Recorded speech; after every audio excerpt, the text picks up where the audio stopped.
Louvado seja nosso Senhor Jesus Cristo.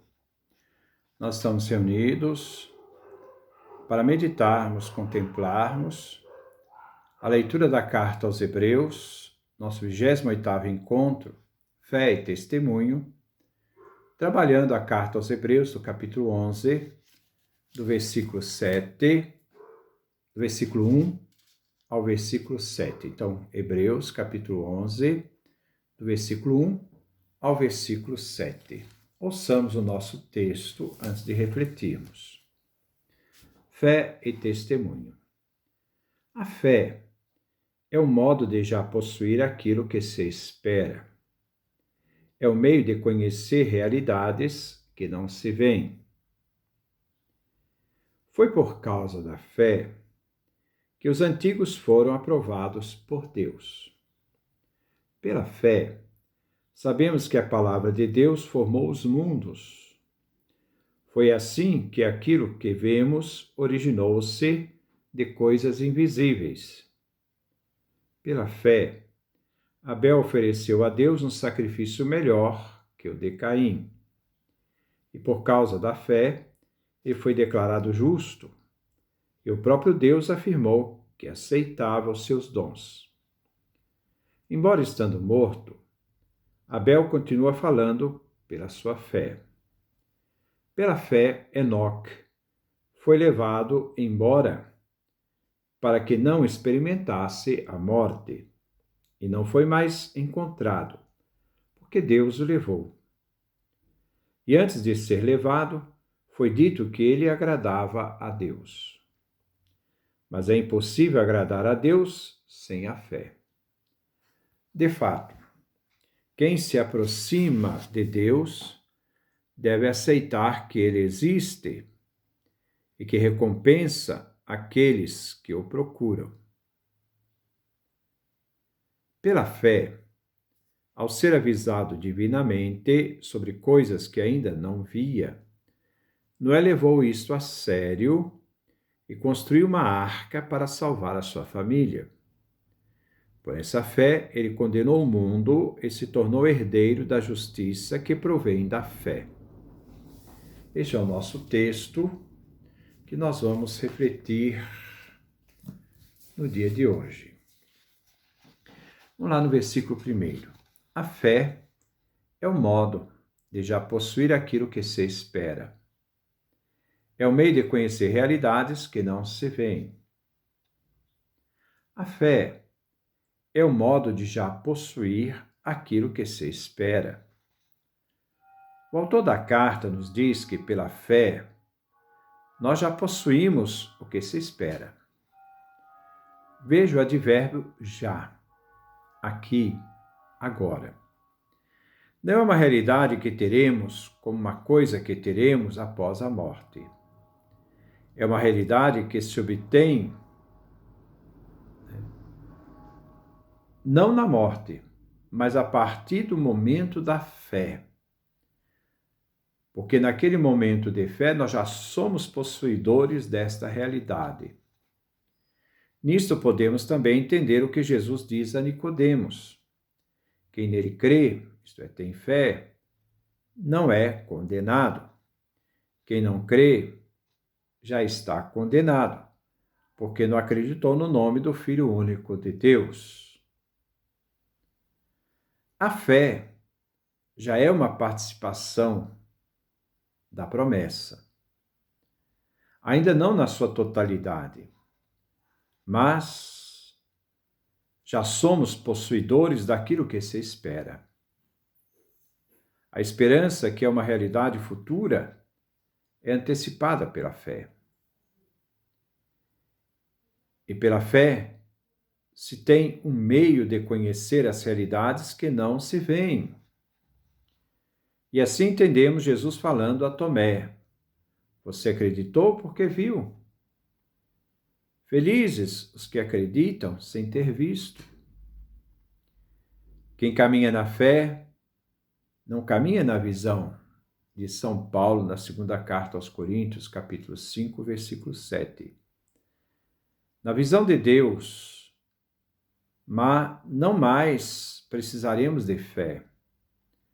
Trata-se da visão beatífica. Versículo 2. Foi por causa da fé que os antigos foram provados por Deus. O autor da carta começa a elencar personagens bíblicos que foram provados na fé. A fé vem provada para poder confirmar a fidelidade a Deus. Uma fé que não é provada não amadurece. Versículo 3. Pela fé, sabemos que a palavra de Deus formou os mundos. Foi assim que aquilo que vemos originou-se de coisas invisíveis. O argumento do autor começa com a obra da criação. É a fé que nos leva a um conhecimento das condições da criação do mundo. A criação é um ato de fé. Tudo que existe tem um Criador. É pela fé que os olhos interiores, isto é, do espírito, se abrem para poder enxergar o invisível, Deus, que tudo criou. Deus eterno criou tudo o que existe e podemos conhecer o Deus invisível pelas coisas criadas pela sua palavra. Versículo 4. Pela fé, Abel ofereceu a Deus um sacrifício melhor que o de Caim. E por causa da fé, ele foi declarado justo. E o próprio Deus afirmou que aceitava seus dons. Embora estando morto, Abel continua falando pela sua fé. Abel foi a primeira testemunha de fé do Antigo Testamento. Primeiro, Abel ofereceu um sacrifício mais valioso do que o de Caim. Abel é o protótipo de Cristo. Abel inocente que foi morto. Cristo é aquele que ofereceu um sacrifício melhor que aqueles do sacerdócio do Antigo Testamento. Mas aqui foi a fé de Abel que tornou seu sacrifício agradável a Deus. Segundo, Abel, por causa do seu sacrifício, recebeu de Deus o testemunho de justiça. Em Cristo, por causa de seu sacrifício, Deus o faz justiça, ressuscitando-o dos mortos. Terceiro, o sangue de Abel clama aos céus. O autor aqui, discretamente, quer afirmar que Abel vive, apesar de morto. Como o sangue de Cristo fala melhor que o sangue de Abel. Assim, a fé cristã está para além de qualquer opinião humana a respeito da vida quando se morre. Versículo 5. Pela fé, Enoque foi levado embora, porque não experimentou a morte. E não foi mais encontrado, porque Deus o levou. E antes de ser levado, foi dito que ele agradava a Deus. No livro do Eclesiásticos afirma, no capítulo 44, no versículo 16, que Enoque agradou a Deus e foi arrebatado ao paraíso, a fim de que mostrasse aos povos a maneira de penitenciar-se. E também, no Eclesiástico, capítulo 49, versículo 14, afirma: Ninguém nasceu igual a Enoque sobre a terra, pois também ele foi arrebatado da terra. Prevalece aqui nesse versículo como o que se refere a Abel, a motivação da vitória sobre a morte. Como Enoque acreditava em Deus, recebeu de Deus a vida, sendo então arrebatado. Quem se aproxima de Deus deve ter uma fé como a de Enoque, para não enxergar a morte. Os personagens bíblicos são pessoas que nos dão exemplos de fé. Versículo 6. Mas é impossível agradar a Deus sem a fé. De fato, quem se aproxima de Deus deve acreditar que Ele existe e que recompensa aqueles que o procuram. Repetindo, mas é impossível agradar a Deus sem a fé. De fato, quem se aproxima de Deus deve acreditar que Ele existe e que recompensa aqueles que o procuram. É pela fé que se agrada a Deus. Aproximar de Deus é um ato de culto. Era aquele que se aproxima de Deus para orar e suplicar. Este sim manifesta pelo seu orar e sua súplica a sua fé. Devemos crer que Deus existe e Ele é que nos recompensa. Que nós temos dois momentos. Um momento de fé, que é um ato, diante de Deus, e um momento de filosofia. Como assim? Crer em Deus é um ato de fé. Você pode crer, pode não crer. Crer é um ato de fé. Mas quando você pergunta, Deus existe, requer um conhecimento. Então, nós tratamos aqui de uma questão filosófica.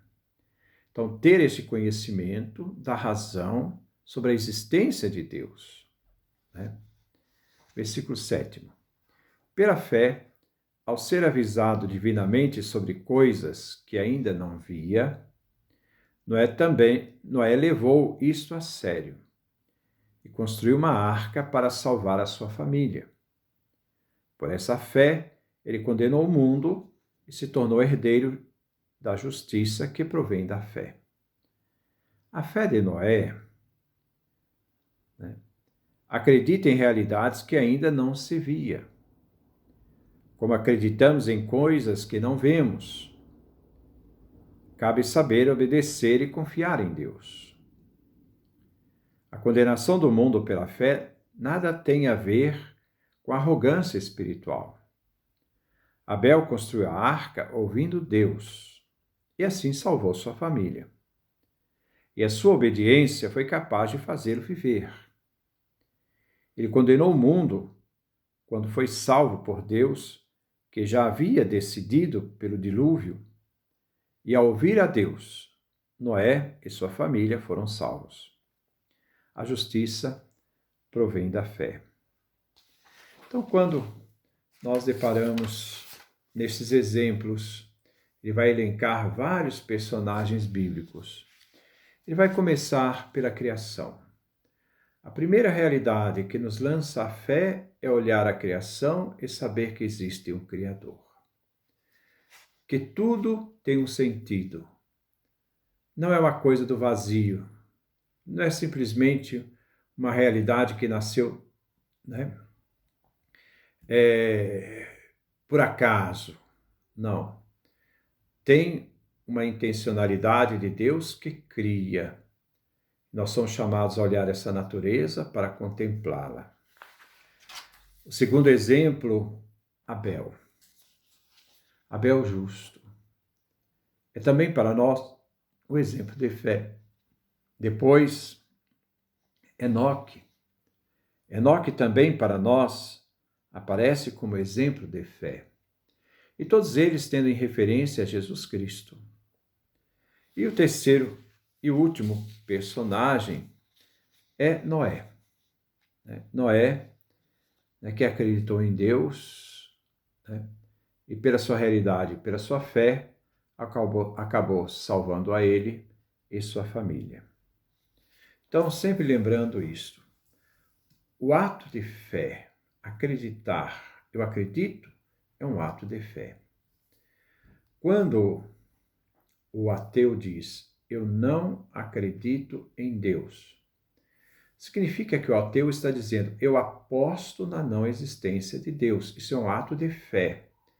O ateu é aquele que acredita que Deus não exista. Ele está apostando e não tem certeza, é uma aposta.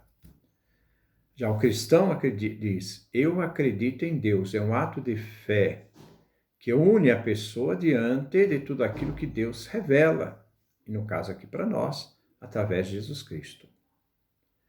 Mas, se eu digo, Deus existe, a pessoa que acredita em Deus vai buscar na filosofia tudo aquilo que faz com que ele acredite em Deus.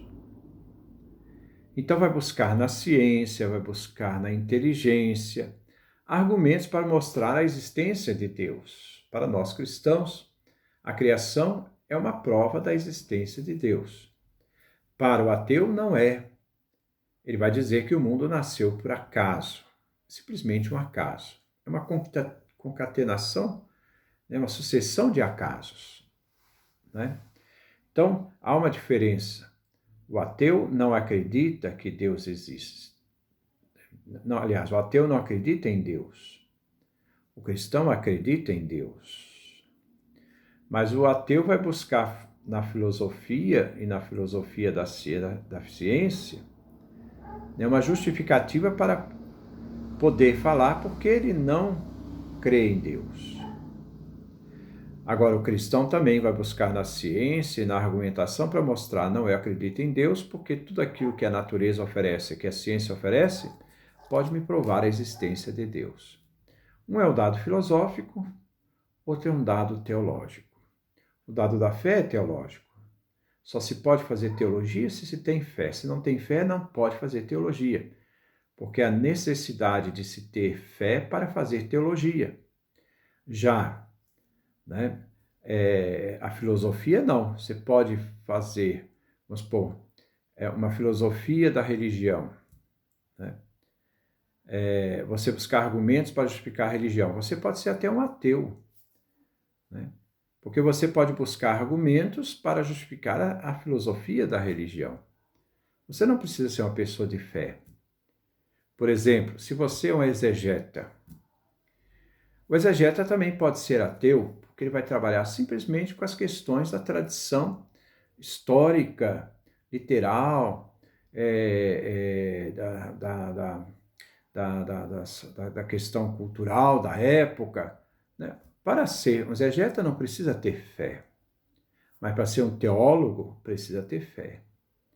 Um teólogo da Sagrada Escritura é aquele que parte da fé para refletir a Sagrada Escritura sobre o fundamento daquilo que se crê. Então, isto são realidades importantes para a nossa vida. Você crê em Deus? Sim. É uma realidade teológica, de fé. Existem razões na ciência, na natureza, para justificar a existência de Deus? Nós dizemos sim. E buscamos isto para fundamentar a realidade filosófica da realidade da existência de Deus. Que Deus nos dê a sua graça, a sua bênção, a sua face resplandeça sobre nós.